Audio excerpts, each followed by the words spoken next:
시편 88편 1절에서 18절까지 말씀을 살펴보도록 하겠습니다. 표제어는 고라 자손의 찬송시, 곧 에스라인 헤만의 마스길, 인도자를 따라 마할라르 안노세에 맞춘 노래입니다. 마할라르 안노세 노래란 고통스러운 질병의 노래라는 의미입니다. 따라서 이 시편은 조금 무겁고 슬픈 곡조를 띄는 것이 특징이라고 할 수 있습니다. 시인은 얼마나 고통스러웠는지 다른 탄식시에 나오는 하나님을 향한 찬양이나 감사나 확신조차 없습니다. 가장 먼저 내 구원의 하나님을요 라고 부르며 구원을 요청해 주시기를 간구하고 있습니다. 밤낮으로 부르짖지만 응답 없는 하나님을 향한 절규가 가득한 상황 속에서도 시인의 믿음은 내 구원의 하나님이요 라고 부르며 하나님을 향한 신락 같은 그 믿음을 붙잡고 있습니다. 어떻게 이렇게 부르짖을 수 있었을까요? 하나님이 내 구원의 하나님이시기 때문입니다. 시인은 과거에 하나님께서 베푸신 구원의 손길을 이미 경험한 적이 있기 때문에 그때를 기억하면서 다시금 간절한 마음으로 하나님을 찾고 있는 것입니다. 3절 이하에서는 자신의 기도를 왜 드려주셔야만 하는지 고백하고 있습니다. 3절에 따르면 시인은 둘러싼 재난은 죽음에 이르는 고통입니다. 5절에서는 자신이 살아있지만 하나님께 잊혀진 존재가 되어서 죽은 사람처럼 버려져 무덤 속에 누워있다라고 고백합니다. 사는 게 사는 것 같지 않고 살아있으나 죽은 사람과 다를 바가 없다는 것입니다. 3절에서 5절은 죽은 것과 같은 자신의 비참한 모습을 호소했다면 6절에서 9절은 이러한 고난을 주신 주체가 바로 하나님이심을 강조하며 하나님을 향한 고통과 고독을 호소하고 있습니다. 6절에서는 하나님께서는 인생이 처할 수 있는 가장 밑바닥, 깊은 웅덩이, 어둡고 음침한 곳에 자신을 두셨다라고 고백하고 있습니다. 이것이 얼마나 힘들었는지 7절에서는 주의 노여움이 나를 짓눌렀고 주의 모든 파도가 나를 압도한다라고 불평하듯 말하고 있습니다. 이뿐 아닙니다. 나의 가장 친한 친구들도 나로부터 떼놓으시고 그들이 나를 피하게 하시고 심지어는 그들에게 자신이 역겨운 존재가 되게 하셨다라고 하소연합니다.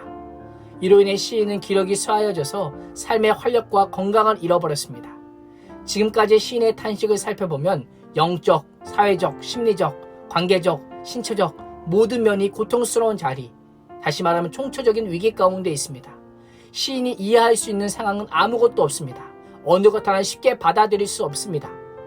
그러나 시인은 믿음을 잃어버리지 않고 이러한 상황에서 여호와를 찾습니다. 9절에서 시인은 여호와여 내가 매일 주를 부르며 주를 향하여 나의 두 손을 들었나이다 라고 고백합니다. 보이지 않아도 반드시 내 기도를 듣고 계신 하나님, 지금도 내 생사를 주관하고 계시는 그 하나님, 그 하나님께만 유일한 소망이 있음을 알고 남은 한 줌의 소망을 그 하나님께 내어드리고 있습니다. 그렇습니다. 우리는 이유를 다 알고 나서야 순종할 수 있는 것이 아닙니다. 이해가 되어야만 아멘할 수 있는 것도 아닙니다. 믿음이 무엇입니까? 아직 이루어지지 않은 바라는 것들을 이미 이루어진 실상으로 확신하는 것입니다. 시인은 죽음의 터널과 같은 삶을 끝나게 해주실 유일한 한 분, 그분이 하실 일을 실상으로 확신하고 기도하고 있는 것입니다. 보통 다른 시편은 이런 믿음의 고백에 기초하여 이제는 내가 하나님만 바라보겠습니다. 하나님만이 나의 유일한 소망이요 피난처입니다 라고 고백하고 맞춰지게 되는데 이 시편에서는 어마어마한 반전이 일어납니다. 10절에서 12절에 보면 하나님께서 도저히 아니라고 부정할 수 없는 몇 가지 질문을 통해 하나님께서 자신을 살려줄 수밖에 없는 이유를 강력하게 제시합니다. 죽은 자는 찬양할 수 없고 구원의 기적을 볼 수도 없고 주의 인자하심과 성실하심을 선포할 수도 없고 주의 기적과 공의를 알 수 없다는 것입니다.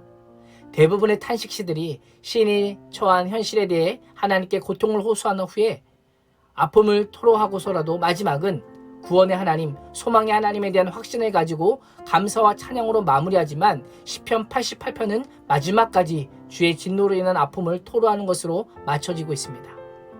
그런 점에서 매우 중요한 한 가지를 알려주고 있습니다.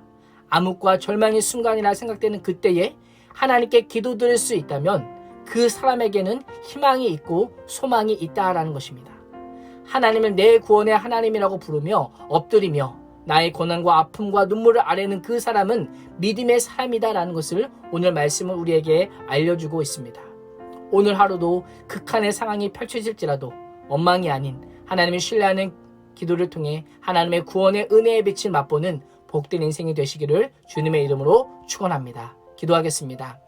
하나님, 오늘도 시인이 겪는 수많은 인생의 어려움이 우리에게도 있음을 고백합니다. 그때마다 악한 감정에 사로잡히지 않게 해주시고 과거의 구원의 은혜를 베푸신 하나님을 기억하며 내 구원에 하나님께 부르짖게 하여 주시고 응답하여 주심으로 지금도 나와 함께 하시는 하나님의 은혜를 맛보아 알게 하여 주옵소서. 예수님의 이름으로 기도합니다. 아멘.